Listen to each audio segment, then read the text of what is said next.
Hey, everybody. Michelle is here. And I think today is Monday, right? Monday. Let's see. Monday, August the 3rd, 2026. So, I'm on my way, running around doing some errands. I have to handle my business. There's always something to do. Always. And this will continue for the rest of my life and yours.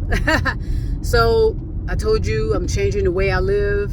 So that means that I have to make some different preparations that I had imagined I would.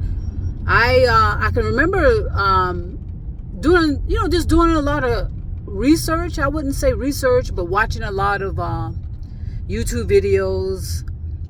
Back when YouTube was more like educational, a platform for self-education.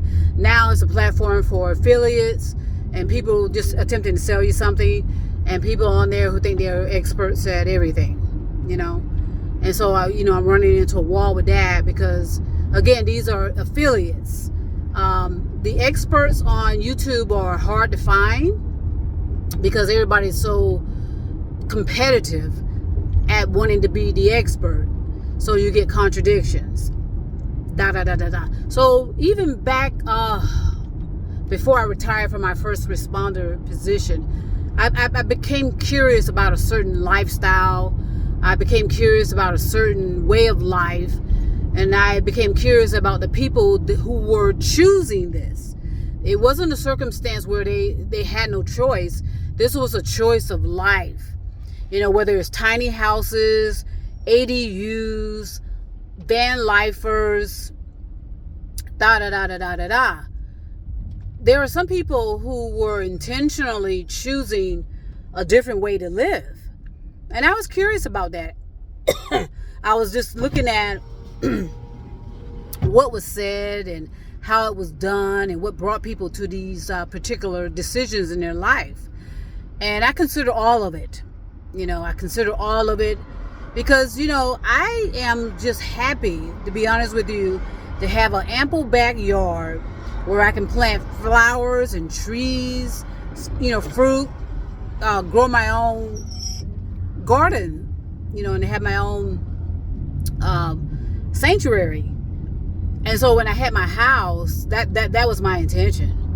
I was just so enjoyed, just making the words, but I was so enthusiastic about the possibilities, and it was turning out great in the beginning. I put a lot of blood, sweat, and tears into that house, which was it was a fixer-upper, and that was the most. I had so much joy and involving myself with the fixer-upper. But there, with everything in life, will always be good, bad, and ugly. Good, bad, and ugly. Whereas, with the massive overpopulation, most of us live in zero lot line properties. Except people that have hoarded land all over the world, and they're selling it at ridiculous prices. It's all about greed. But most of us live in these so-called single family homes with zero lot lines, and so that limits privacy. It limits privacy regardless of what you plant in your yard. You will always have this invasion and feel as though you're being crowded in, suffocating. And so that's the issue I was running into. It was the neighbors. I could not walk out of my house without 2 or 3 other neighbors coming out of their house, wondering what the hell I'm doing. And the thing that was bothering me so much about that neighborhood is most people weren't working. They were either considered themselves disabled, they were just not working. Okay, I had no idea why these people were not working. A lot of them keep blaming everything on COVID. COVID is the go-to when a lot of people want to make excuses about things. How what COVID did to them and what COVID did to that, and how this and that and the other. Yes, COVID was a devastating, catastrophic event for all of us.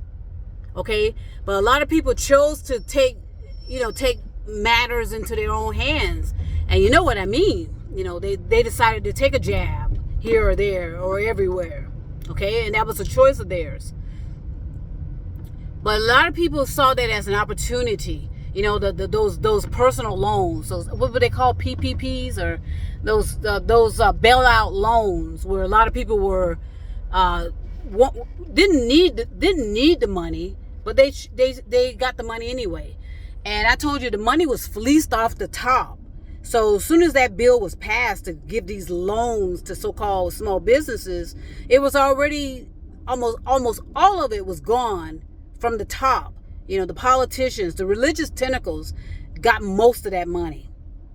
And none of it went to small businesses or these nonprofit that were actually doing or attempting to help the communities. So, my point is this. When COVID happened, there was something in my consciousness that said, okay, you need to start preparing for anything. Start preparing for a different way of life. Okay, I thought that meant, well, I didn't know what it meant actually. I had my house by that time before COVID was officially announced as a pandemic. And that's when I realized, okay, this house situation is not going to work for me. Because of the crowdedness, the overpopulation, because of the nosy, jealous, and envious neighbors, because that was one thing I was shocked to realize. There was a lot of jealousy and envy. Okay, and that neighborhood was that neighborhood started out when I got there. It was a fixer-upper, and most of the people in that neighborhood were white. Okay, they were white. And when I got the house and started fixing it up, other people started moving in, and most of them were considered Latinos. Okay, and we all know there's a large amount of people who speak Spanish, but they have their own interpretation of who they are. Some call themselves Puerto Ricans, some call themselves Cubans, Venezuelans, Dominicans, who are nothing more, nothing less than light-skinned Haitians who speak Spanish, but we won't go into that. My point is this: when that pandemic happened, actually before the pandemic happened, I was preparing myself for a lot of things. I started investigating how people are living. Okay, how what is considered freedom and what is considered constriction. I noticed also in that house I was being priced out. The taxes were very low at a reasonable level. I was so thankful because I wasn't in an area that was dictated by HOAs, homeowners associations. I was on on a corner lot. And again, in the beginning, when I was fixing that home up, it was fantastic. I enjoyed it. There was literally blood, sweat, and tears with that house. I enjoyed it. I enjoyed mowing my own lawn, going out and doing things that made it a home for me. It started out as a fixer-upper, but it became a home for me. But at some point, it became a prison. Okay, it became a prison.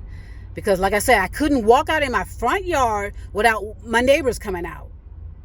What you doing? Being so nosy, walking over into my yard without being invited.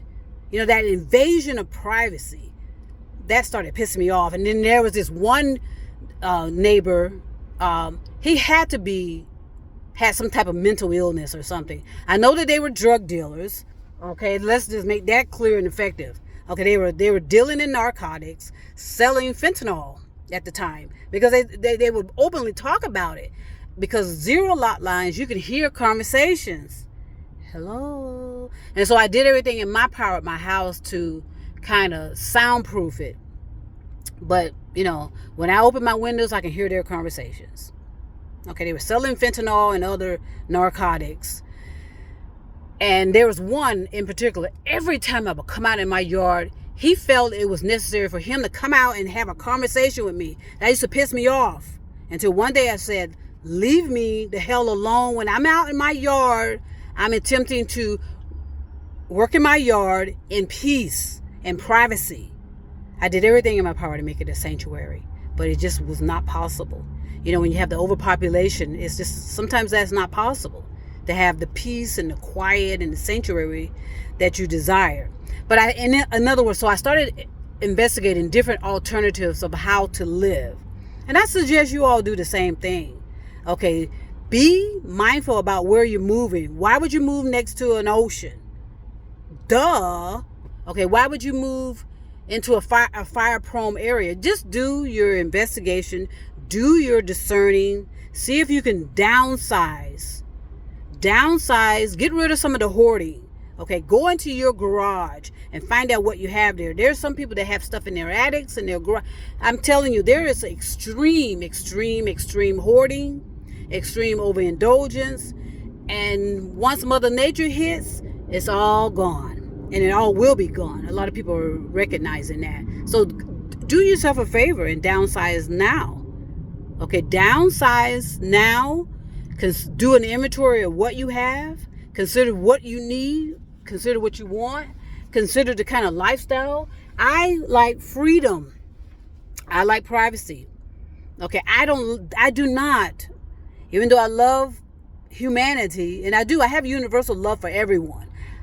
Sometimes I just do not, I would say in most cases, I do not want to be bothered.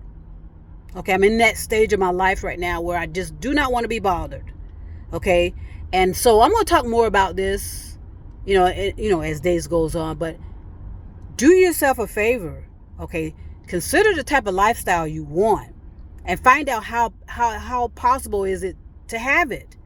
Don't wait for the storms to start. Don't wait for the storms to come your way, because they're coming. I told you about the petal falling from the top of a mountain, rolling down onto the surface, and it'll turn into a boulder. For a lot of people, it's going to be too late. Okay, so I'll come back and talk a little bit more about that. I've done many videos on that, but I enjoy this process because I'm conscious of what I'm doing. I'm not doing it out of desperation. I'm doing it because I want to. Okay, peace and love, and trust me, I will be back.